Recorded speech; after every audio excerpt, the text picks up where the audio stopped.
cash from operations minus capex. So when they go back to normal levels of capex, the free cash flow should explode. And it's kind of a similar thing to Amazon with that. If I'm not mistaken, didn't a similar thing happen with Meta, because they had a lot of capex during that time where their share price plummeted, and then with the Meta what was it? The Metaverse, yeah. Metaverse. MetaQuest is the other thing. But a similar thing did happen with Meta, but all of the Microsoft, Amazon, and Google for the data centers, I think mainly due to their cloud business, but also AI in general. They need to spend a lot of capex for the next couple of years, but that's going to, in my opinion, turn into great returns for them for the next decade and 2 decades. I think you have to own Amazon, Google, and Microsoft. I own all 3, and I think if you're not, I think you're being silly, because I think cloud's really gonna crush. I mean, wouldn't you say it's probably okay if somebody just wants to pick one? What if you're already an SHG though? Like, why? Well, then you do have some exposure. But I think Amazon, Google, Microsoft, I love those 3. I think Amazon and Google are great valuations. I think Microsoft's okay, and I think Google's the best of the 3. That's just my opinion. Because I can say I have Amazon and Google, but Microsoft has to actually. Yeah, I was gonna ask, where does it have to get for you to start eyeing it? Well, I don't want to act like I'm this guru on CNBC knowing what everything's. Hey, you're a Google. I'm not. We know your role.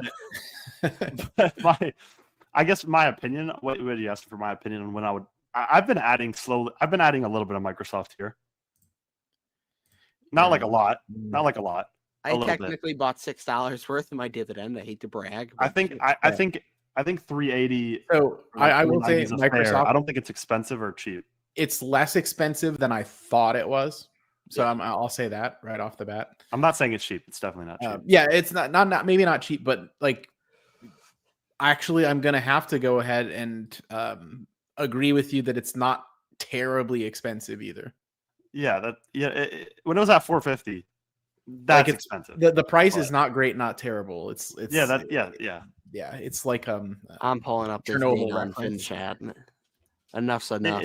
It's all right. I mean, it's not terribly expensive or cheap. So. I mean, I think back of the napkin, if it fell to like 325, 330, something like that, probably looks almost as attractive as Google at that point, maybe.